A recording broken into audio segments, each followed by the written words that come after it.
Henry in the Clubhouse, Chapter 2. Henry and the New Dog. Henry soon found that there was not enough wood in a bathtub crate to build a really good doghouse. As he rode around the neighborhood delivering papers, he kept his eye out for any old boxes or packing cases that he could use. There was one empty house in the neighborhood, which he passed every day, hoping he would get some packing cases from the new owners. But the house remained empty. Wood was so scarce that he was about to give up the idea of a house for Ribsy when he had an unexpected piece of luck. Most of the houses on Henry's neighborhood had been built way back in the 1920s, when cars were shorter and narrower than they are today.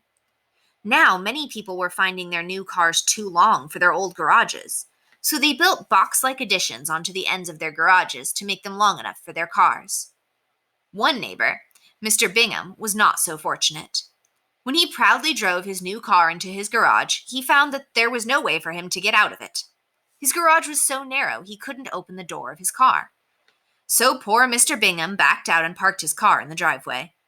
All the neighbors on Clickitat Street had a good laugh over this, and Mr. Bingham announced that he was going to tear down his old garage and build a larger one. As soon as Mr. Bingham began to tear down the garage, Henry rode his bicycle over to his house to ask if he could have some of the old lumber. "Sure, Henry, help yourself," said Mr. Bingham, who was prying at a board with a crowbar. "Take all you want, but get it out of here before Saturday when the truck comes to haul it away." "Okay, Mr. Bingham," agreed Henry. "Do you want to get rid of the windows, too?" "Take anything you want," said Mr. Bingham. "Doghouse? Why, there would be enough lumber for a clubhouse with windows, and a good one, too." He would save his paper route money and buy one of those down-filled sleeping bags he'd seen in the window of the sporting goods store and sleep out in the clubhouse he would build out of second-hand lumber. Now, Henry found himself with more to do than he had time for. He couldn't neglect his paper route, so he saw that he would have to have help.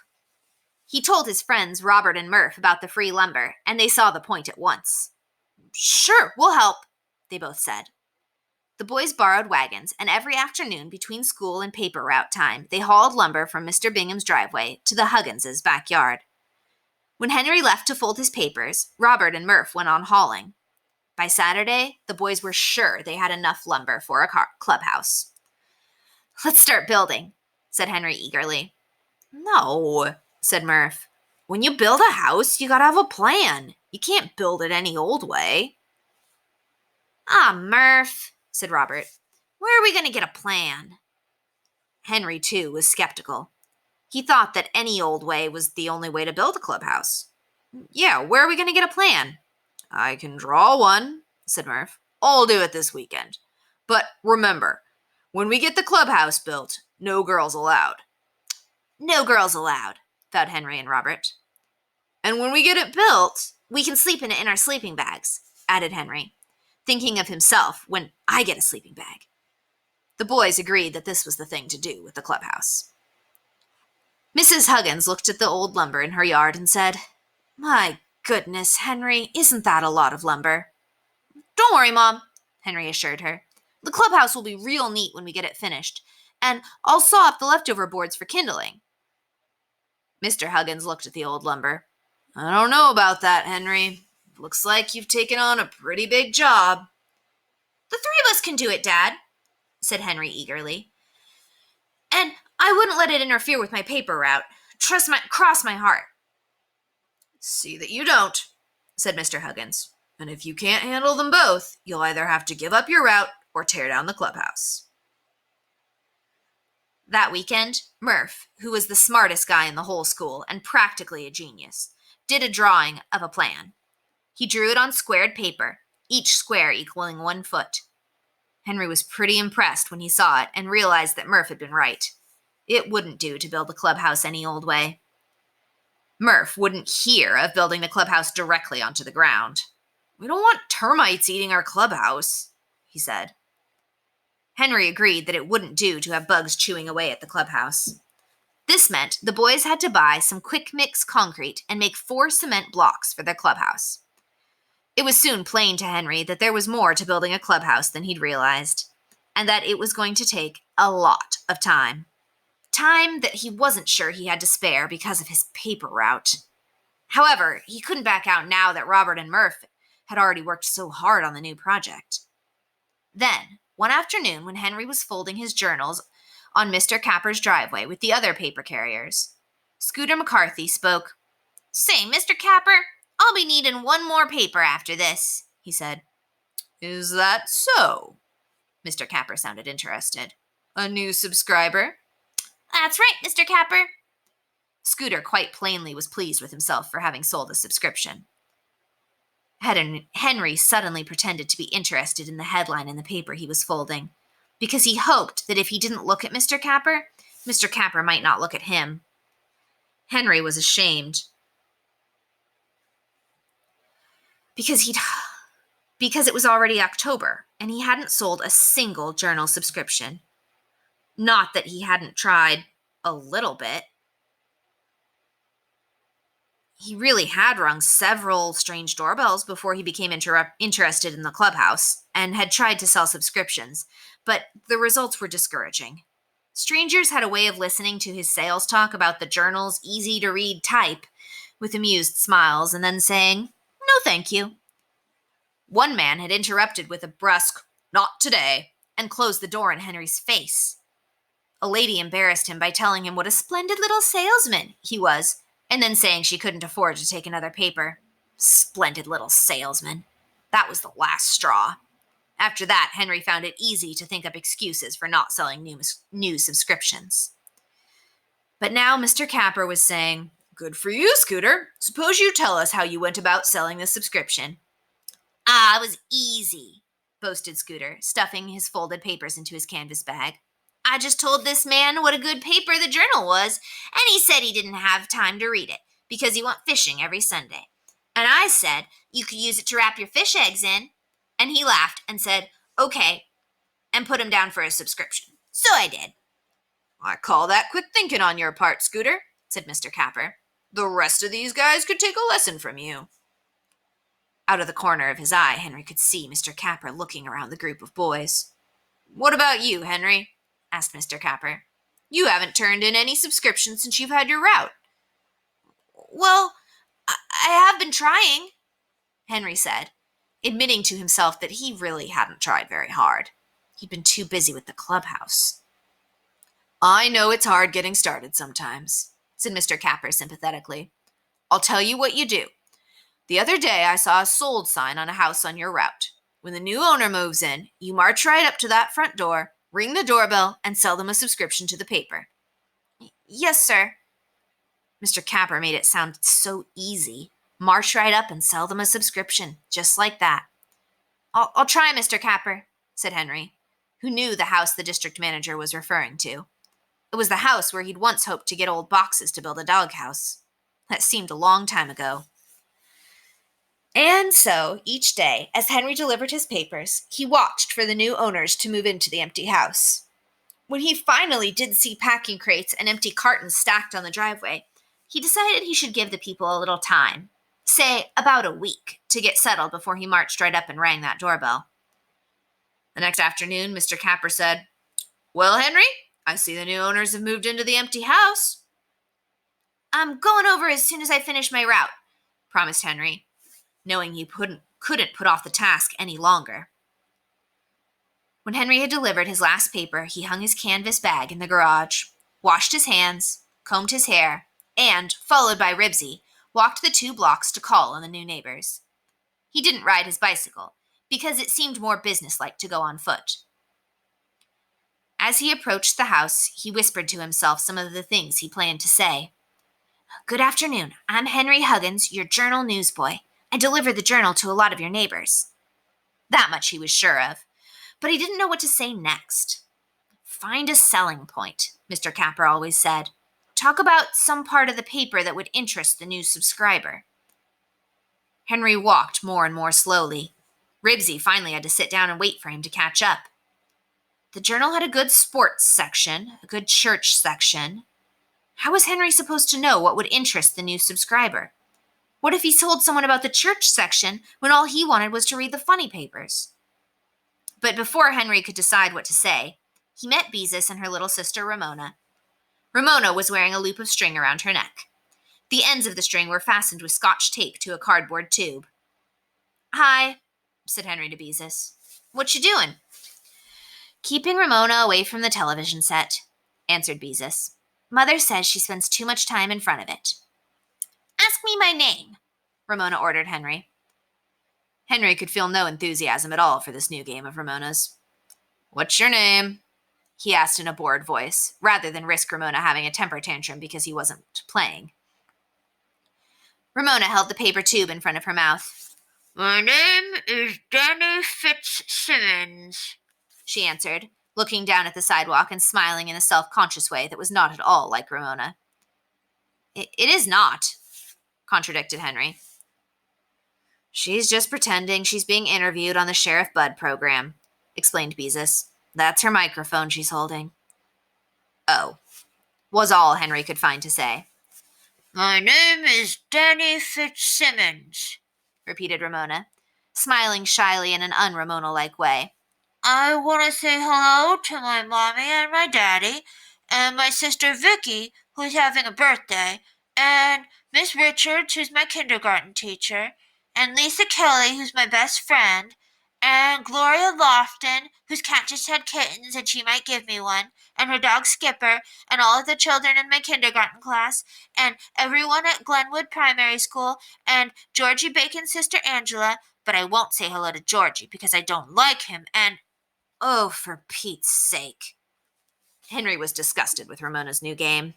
"Why don't you just say hello to the whole world and be done with it?" He had no time for this sort of thing. He was on his way to sell a journal subscription and get back to the clubhouse. "So long, Beezus," he said.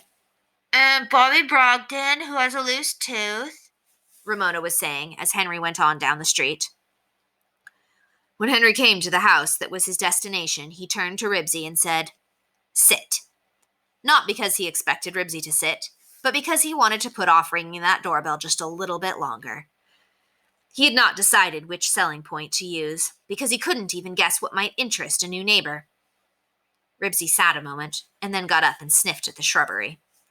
"I said sit," Henry told his dog, deciding that it would be a good idea if Ribsy really did sit.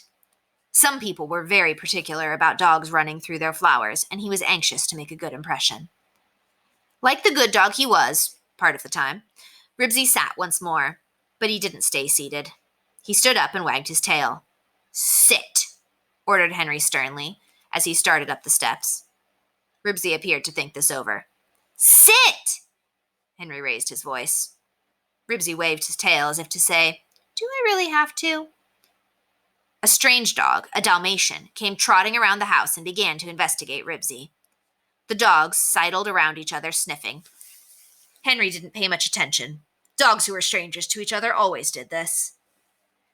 Next, a woman who was wearing an apron and had a smudge of dust on her cheek appeared on the driveway at the side of the house. She was older than Henry's mother. Probably she was old enough to be a grandmother. Before Henry had a chance to speak, the Dalmatian left Ribsy and frolicked over to his owner. Ribsy, an agreeable dog who was ready to play, followed.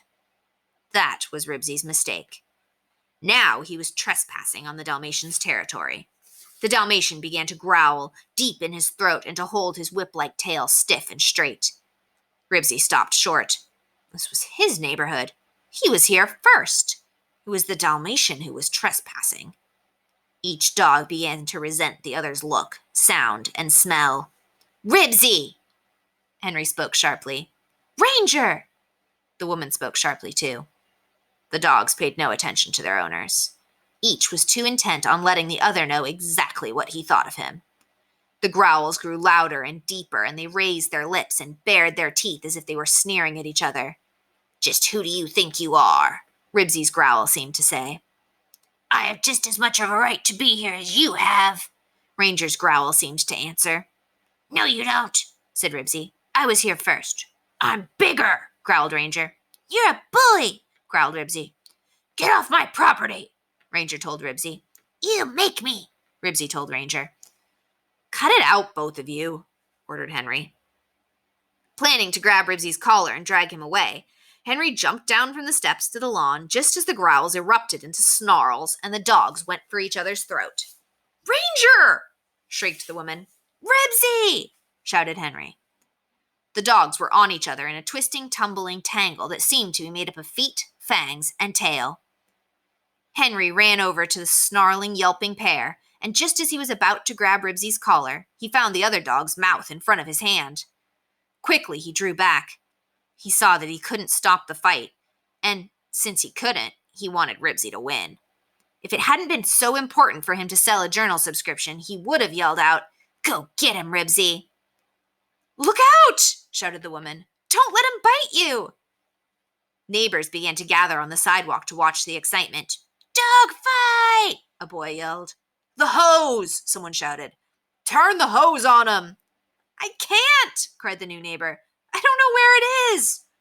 "Hey, look at old Ribsy!" said Scooter, who had ridden over on his bicycle to see what all the noise was about. "Go get him, Ribsy!" "You keep quiet," ordered Henry, even though he wanted to cheer his own dog on. Your old mutt couldn't lick a chihuahua," scoffed Scooter. "He could too," said Henry hotly. He wasn't at all sure that Ribsy could lick a Dalmatian, but he could lick a chihuahua. Henry was positive of that. "Who's winning?" asked Robert, who had just arrived, along with Beezus and her little sister Ramona. "A new dog," answered Scooter, and rode on down the street as if the fight was already over. Half afraid that Scooter might be right, because the new dog was both bigger and younger than Ribsy, Henry tried once more to reach into the snarling, rolling mass of dog to grab Ribsy's collar. He didn't have a chance. A man grabbed Henry by the arm and pulled him away. "Don't you know that's a foolish thing to do?" he demanded. "Those dogs might bite you." "Yeah, but he's my dog," Henry tried to explain. "I don't want him to get hurt." The next-door neighbor was screwing the garden hose to the faucet. He turned on the water and advanced towards the dogs with the gushing nozzle in hand. "Stand back, everybody!" he yelled, and turned the full force of the hose on the dogs. Water sprayed in all directions. Still, the dogs snarled and snapped. The man with the hose moved closer so that the force of the hose was stronger. The stream of water caught Ribsy right in the face and blinded him for a moment. This gave Ranger the advantage. He seized Ribsy by the scruff of the neck, and though Ribsy was a medium-sized dog, Ranger began to shake him. The man turned the hose on Ranger's face. Ribsy wrenched free and ran dripping down the street with his tail between his legs. The Dalmatian was after him in a flash of black and white. Henry didn't know what to do, whether to run after Ribsy and try to rescue him, or stay and tell the woman he was sorry his dog got into a fight with her dog, even though it was her dog that started it.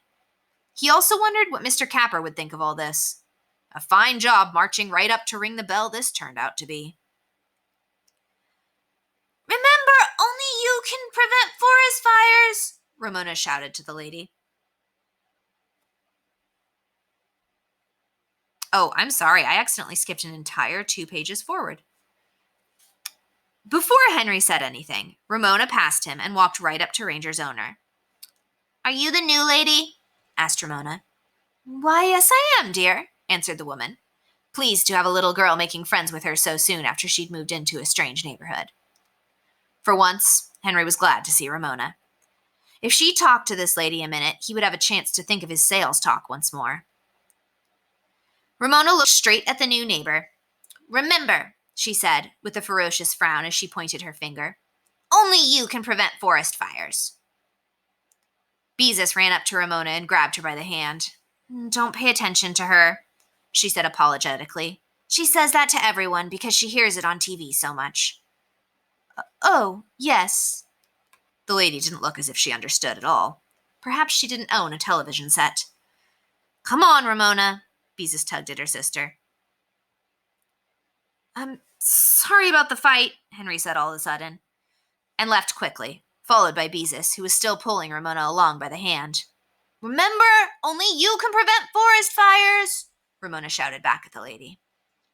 That Ramona, thought Henry crossly. She was only 5 years old, but she was the biggest pest in the neighborhood.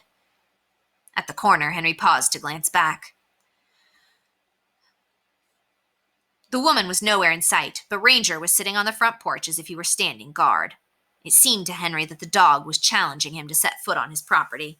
"Just go ahead and try it," he seemed to say. "Go on, I dare you." To Henry's surprise, Mr. Capper didn't ask the next day if Henry had sold a newspaper subscription. Henry didn't see how he could come right out and say, "I didn't get that subscription because the new neighbor's dog didn't like my dog." So he made up his mind that since he left Ribsy at home when he delivered papers, he would stop on his route that very afternoon and sell the subscription. By that time, Ramona would be at home watching television, so she couldn't spoil the sale.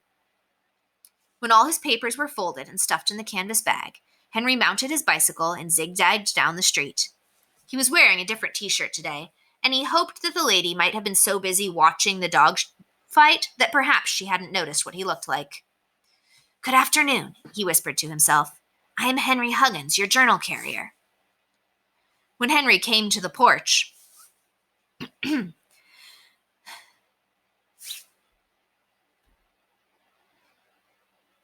he saw Ranger resting with his nose on his paws, his eyes watchful. "Hi, Ranger," said Henry, in his most friendly manner. Ranger's answer was to jump to his feet, barking furiously, and leap down the steps after Henry. There was nothing for Henry to do but pedal down the street as fast as he could, with the dog snarling and snapping at his right foot every time he pushed down on the pedal. Never had Henry ridden a bicycle so fast. By the time he reached the corner, he could no longer breathe in all the air he really needed to keep him going. And each time he bore down on the pedal, he expected to lose a piece of his jeans, or maybe even a piece of his foot. By the middle of the next block, Ranger suddenly stopped chasing Henry, turned around, and trotted towards home with an air of having done his duty. It seemed to Henry that the dog was not even out of breath. Henry came to a stop, sat on his bicycle, and panted. "Whew, that was close." But the worst of it was that Henry still had to deliver the papers in Ranger's block. When he caught his breath, he parked his bicycle against a tree and returned on foot, very, very quietly, being careful to keep out of Ranger's sight. He didn't throw the papers. He laid them silently on the lawn and tiptoed away so he wouldn't disturb Ranger. He'd cured Ribsy from running off with newspapers by squirting a water pistol at him every time he went near a paper. But Ribsy was a good-natured dog. Henry didn't think he would care to pause long enough to aim at Ranger. He might lose a leg in the meantime. He would like to see Mr. Capper march right up and ring that doorbell. He'd have to wear a suit of armor, or maybe even ride in a tank. And each time Henry silently laid a paper on a lawn, he became a little more angry. He had just as much right to live around here as that old Ranger. More, because he'd lived here longer, and he was a human being, not a dog. By the time Henry'd finished delivering the papers in Ranger's block, he was just plain mad.